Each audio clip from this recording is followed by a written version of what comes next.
नमस्कार, बहुत स्वागत है आपका हमारी खास पेशकश में और मैं हूं आपके साथ अमनदीप। कोरोना की तेज रफ्तार को काफी हद तक ब्रेक लगाया जा चुका है। ये संभव हुआ है हमारे, आपके, हम सभी के सहयोग से। 1 अप्रैल से कोरोना को लेकर लगाई गई तमाम पाबंदियां हटा ली जाएंगी। इसके बाद लोग पहले की तरह ही बिना रोक टोक के घूम सकेंगे। अब बच्चों को ऑनलाइन क्लास के बंधक से आजादी मिल सकेगी और साथ ही पहले की तरह ही बच्चे स्कूल जा सकेंगे। स्कूलों के बाद साथ ही दुकानों और रेस्टोरेंट खोलने की भी जो समय सीमा थी उसको खत्म किया जा चुका है और इससे व्यापारी आसानी से दुकान चला सकेंगे। बसों और मेट्रो में अब लोग बिना रोक टोक के खड़े होकर सफर कर सकेंगे, यानी कि अब लोगों की जिंदगी पहले की तरह ही पटरी पर आ जाएगी। लेकिन इसी बीच WHO ने एक रिपोर्ट भी जारी की है। इस रिपोर्ट के अनुसार वैश्विक स्तर पर पिछले सप्ताह कोरोना वायरस संक्रमण के नए मामलों में गिरावट देखी गई है, जबकि संक्रमण से मौत के मामलों में 40% से अधिक की बढ़ोतरी भी दर्ज की गई है। पिछले सप्ताह दुनिया भर में कोविड-19 के करीब 1 करोड़ नए मामले सामने आए और 45,000 मरीजों ने दम तोड़ दिया। हालांकि इससे पिछले सप्ताह मौत के मामलों में 23% की कमी जरूर दर्ज की गई। साथ ही WHO के मुताबिक पिछले सप्ताह कोविड-19 मरीजों की मौत के मामले में वृद्धि का कारण चिली और अमेरिका में इस तरह के मामलों को दर्ज करने की प्रक्रिया में बदलाव होना है।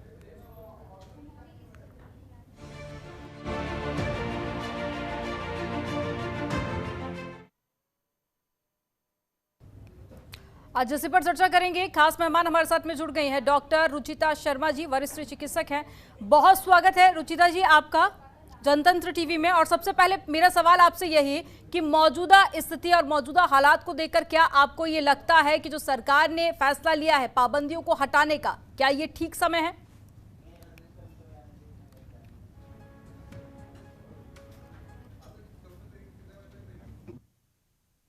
यहाँ से नहीं आ रही है, यहाँ पे नहीं आ रही। संपर्क टूट गया है, दोबारा से जुड़ने की कोशिश करेंगे। आपको बता दें कि WHO की रिपोर्ट के मुताबिक 45,000 मरीजों ने दम तोड़ा है। ये पिछले सप्ताह का आंकड़ा है और इससे पिछले सप्ताह मौत के मामलों में 23% की कमी जरूर दर्ज की गई है, लेकिन उसके बावजूद भी ये आंकड़ा काफी ज्यादा है।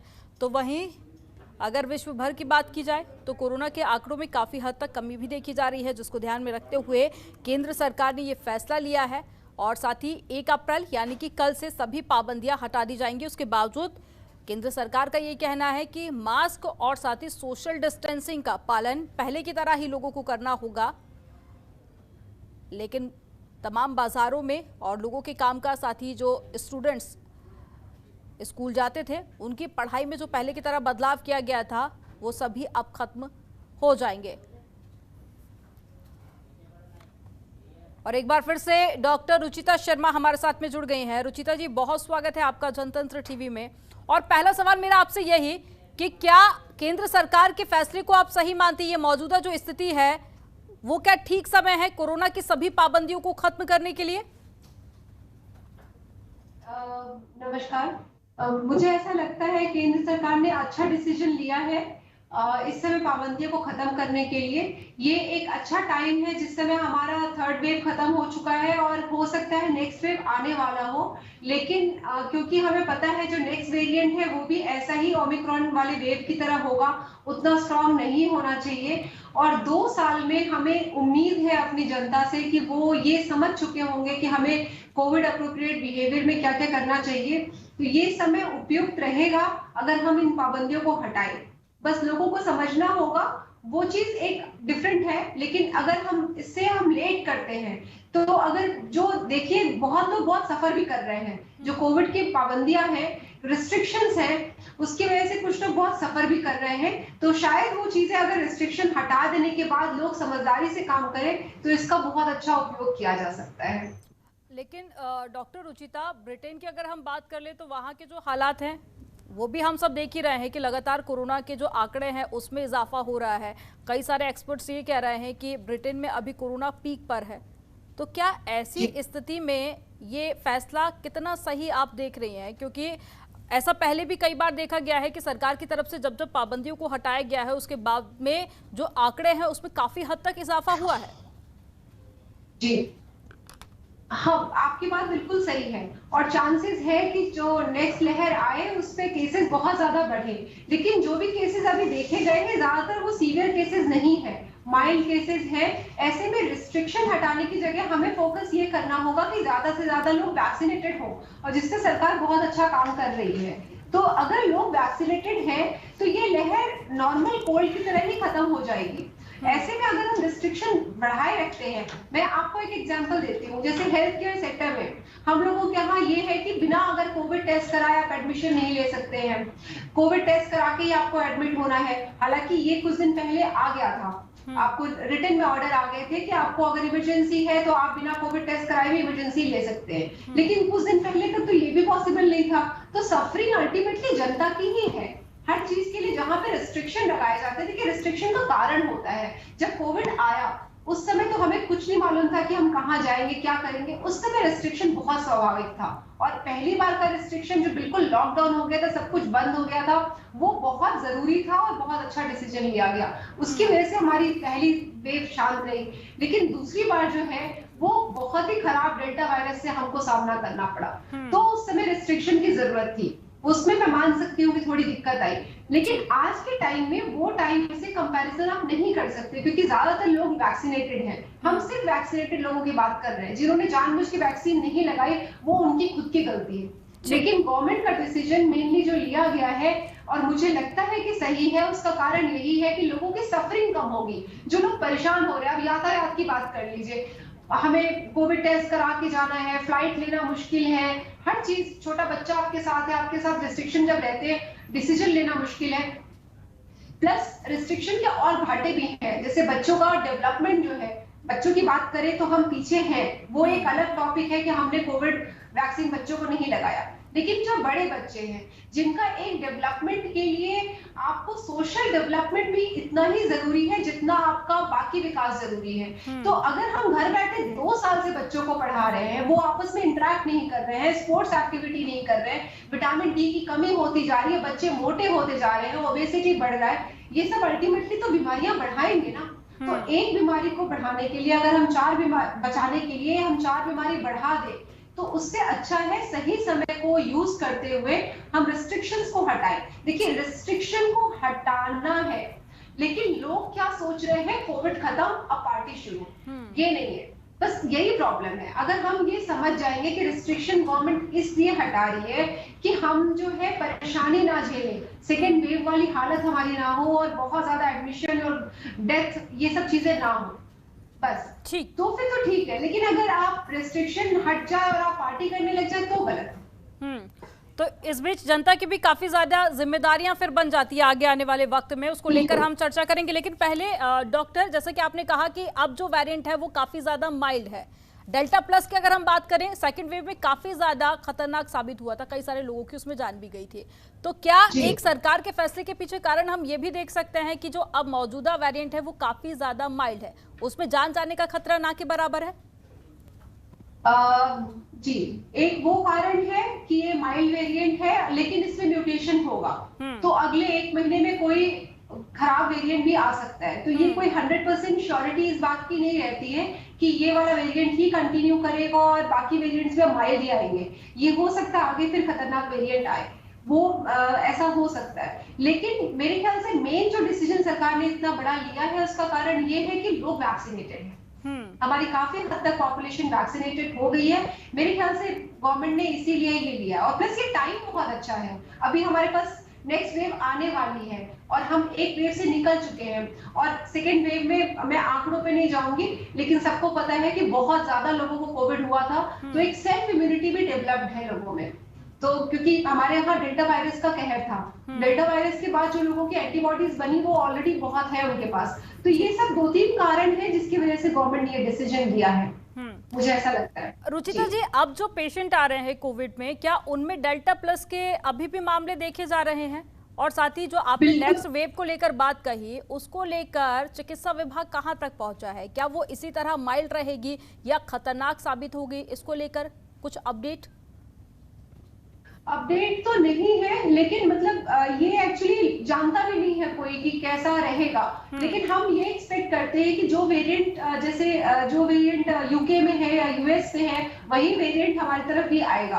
आने में कई बार म्यूटेशन हो जाता है, जैसे हमारे यहाँ जब डेल्टा वायरस आया उस समय भी अमेरिका में डेल्टा वायरस नहीं था, तो कई बार उस जब चेंज होता है एरिया, उस टाइम भी म्यूटेशन हो सकता है, तो इसलिए कोई बहुत ज्यादा आकलन नहीं लगा सकता। लेकिन बस ये आकलन हमारे साथ पॉजिटिव है कि हम लोग डेल्टा वायरस से गुजर चुके हैं और वो अभी तक का सबसे खराब स्ट्रेन था। तो उससे गुजरने की वजह से हमारे पास एंटीबॉडीज अच्छी है हम लोगों की बनी हुई, प्लस हमारे यहाँ मास इम्यूनाइजेशन बहुत अच्छे तरीके से हुआ है, एडल्ट पॉपुलेशन वैक्सीनेटेड है। तो यही दो चीजें हमारे साथ पॉजिटिव रही हैं, लेकिन अनुमान नहीं लगा सकते और हमेशा हर इंसान को ये मान के चलना चाहिए कि हमको अभी कोविड अप्रोप्रिएट बिहेवियर पालन करना है। तो हमें नहीं मालूम है कि आगे कुछ दिनों बाद क्या होगा, तो उसको तो हमको कंटिन्यूअस फॉलो करना पड़ेगा। मास्क लगाना और सैनिटाइजेशन, ये चीज गवर्नमेंट नहीं मना कर रही है, गवर्नमेंट सिर्फ रिस्ट्रिक्शन हटा रही है ताकि जिंदगी आसान हो सके। ठीक, लेकिन रुचिता, यहाँ पर जनता की जिम्मेदारियां काफी ज्यादा बढ़ जाती, क्योंकि सरकार की तरफ से अब काफी हद तक रिस्ट्रिक्शंस हटा दी गए, जैसे कि आपने यहाँ पर जिक्र किया। अब टेस्ट को लेकर भी साफ जाहिर होता है कि आने वाले दिनों में कमी आएगी और उससे भी आंकड़े कहीं ना कहीं बढ़ सकते हैं। सरकार भी ये कह रही है कि मास्क लगाना और सोशल डिस्टेंसिंग का पालन करना अभी भी बेहद जरूरी है। ये दो चीजें तो सरकार ने ही स्पष्ट कर दी। क्या इसके अलावा भी कुछ ऐसी गाइडलाइंस जिसका पालन करने की आप सलाह देंगी? जी, मैं ये सलाह दूंगी। मैंने देखा कि जैसे ही रेस्ट्रिक्शन खत्म हुआ, सबको बिल्कुल से घूमने जा रहे, गैदरिंग बहुत शुरू हो गई है। तो जितना हो सके, संभव हो सके, मास गैदरिंग को अवॉइड करिए।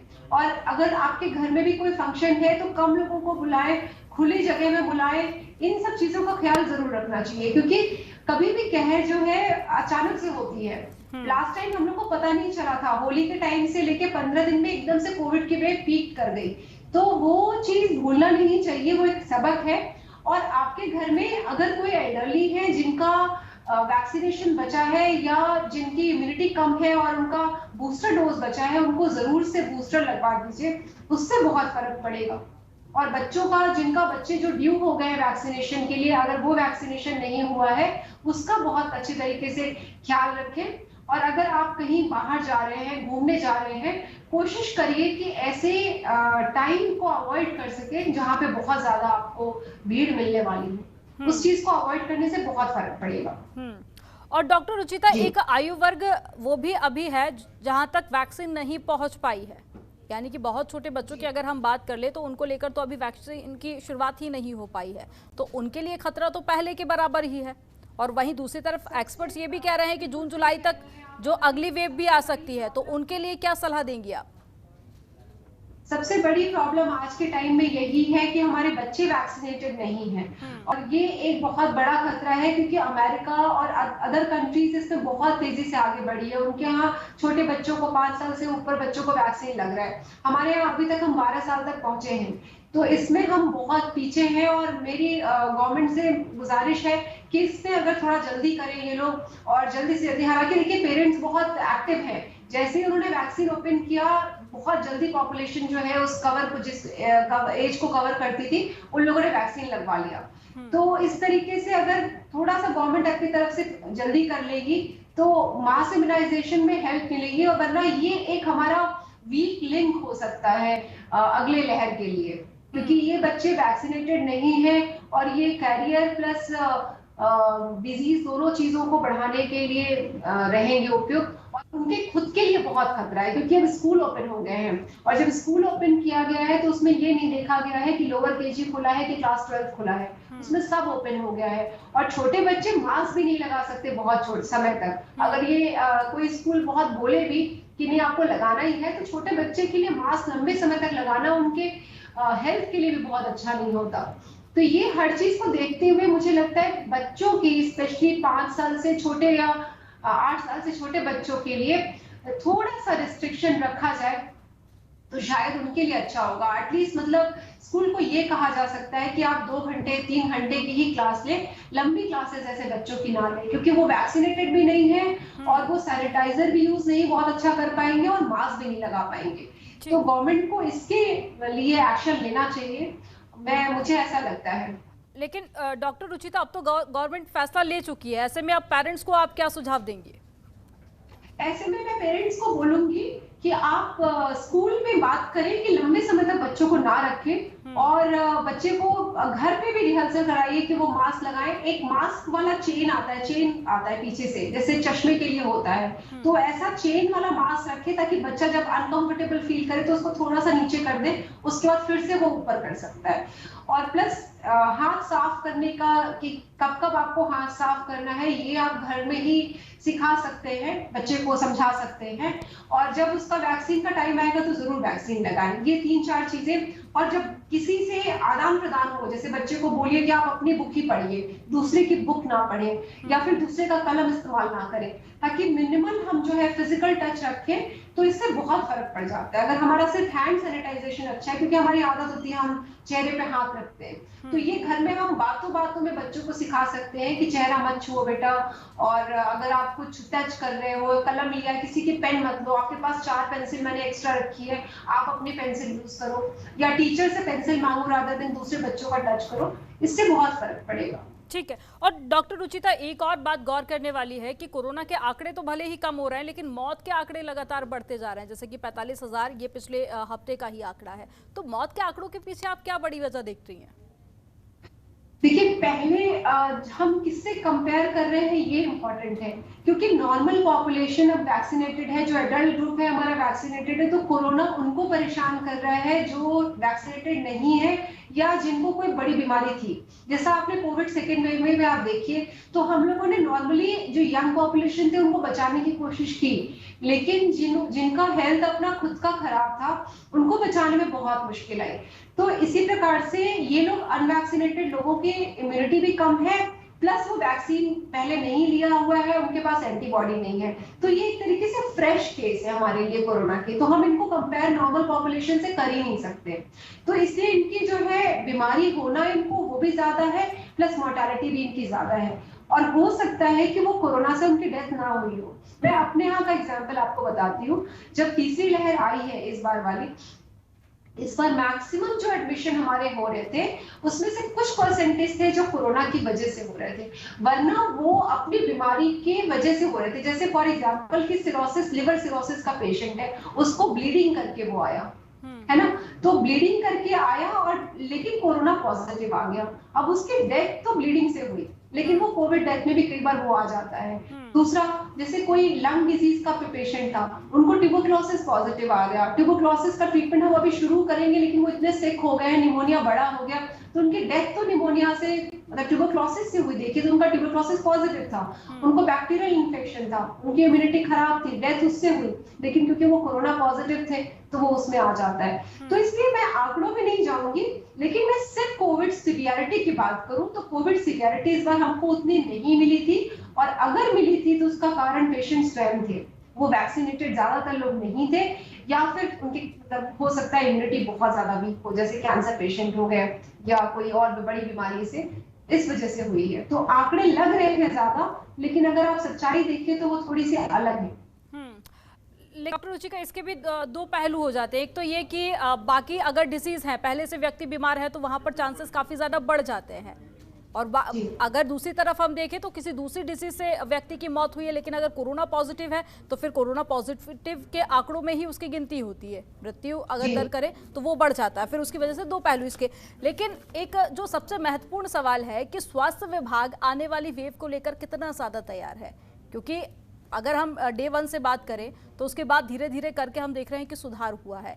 अगर पहले तो कई सारे लोगों की मौत सिर्फ इसीलिए हो गई थी क्योंकि कई संसाधनों की कमी थी, कई सारे हॉस्पिटल्स उतने ज़्यादा डेवलप नहीं थे, लेकिन अब तो काफ़ी समय बीत चुका है। अब स्वास्थ्य विभाग कितना ज़्यादा तैयार है आने वाली वेव को लेकर? स्वास्थ्य विभाग तैयारी कर भी रहा है, तो भी बहुत रिक्वायरमेंट के हिसाब से बहुत पीछे है। हमारे यहाँ इंडिया में शुरू से जो है अपने जीडीपी के हिसाब से बहुत ही कम पैसा खर्चा किया जाता है हेल्थ पे, ये एक बहुत बड़ी प्रॉब्लम है। तो जब बेस लाइन ही आपका इतना नीचे है, जिसमें आप मतलब आपके पास जब सेकेंड वेव आई तो था ही नहीं, हालांकि मैं कह नहीं रही हूँ कि इतनी बड़ी त्रासदी थी कि बड़े से बड़े कंट्री भी हिल गई थी, लेकिन अगर मैं सिर्फ इंडिया की बात करूँ तो हमारा हेल्थ सिस्टम बहुत नीचे आता है।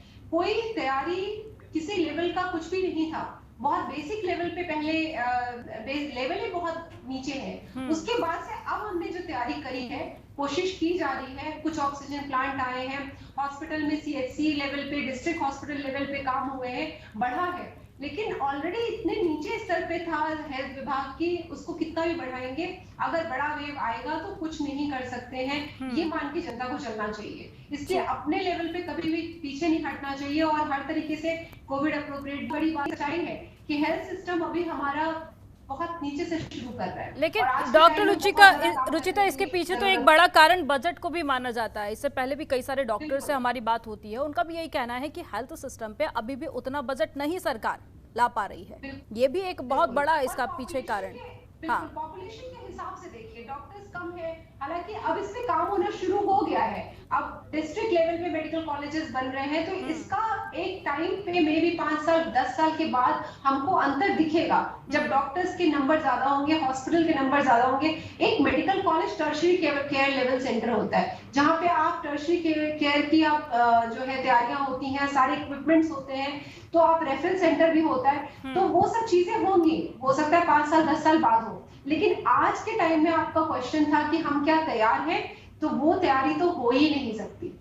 सरकार भी लगातार ये बातें कह रही है कि पहले के मुकाबले काफी हद तक सुधार किया गया है और आगे भी सुधार की बातें कही जा रही है सरकार की तरफ से भी। हालांकि ये देखना काफी ज्यादा अहम होगा कि क्या आने वाली वेव तक वो सुधार होते हैं या फिर नहीं हो पाते हैं। लेकिन डॉक्टर, आपने जो जानकारी साझा की है, मुझे लगता है कि वो तमाम दर्शकों के जरूर काम में आएगी, क्योंकि अगर जनता ये सोच रही है कि सरकार ने पाबंदियां हटा ली है तो हमें किसी भी तरह की फिक्र करने की जरूरत नहीं है, तो ये गलत होगा। क्योंकि दूसरी तरफ जो नया वेरिएंट है वो भी धीरे धीरे करके दस्तक दे ही रहा है। कई सारे देश ऐसे हैं जहां तक पहुंच चुका है, तो ऐसे में हमारी खुद की सावधानी हमारे ही जिम्मेदारी बन जाती है। आपका हमारे साथ में जुड़ने के लिए और तमाम जानकारी दर्शकों के साथ में साझा करने के लिए बहुत शुक्रिया। और फिलहाल खास कार्यक्रम में इतना ही। आप देखते रहिए जनतंत्र टीवी, खबरों का सिलसिला लगातार जारी है।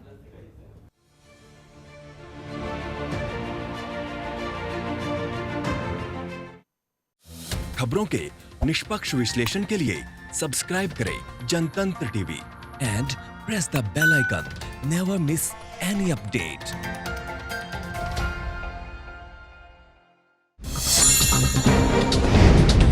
डाउनलोड कीजिए जनतंत्र टीवी ऐप को, जो कि अवेलेबल है गूगल प्ले और ऐप स्टोर पर। अधिक जानकारी के लिए अभी डाउनलोड करें।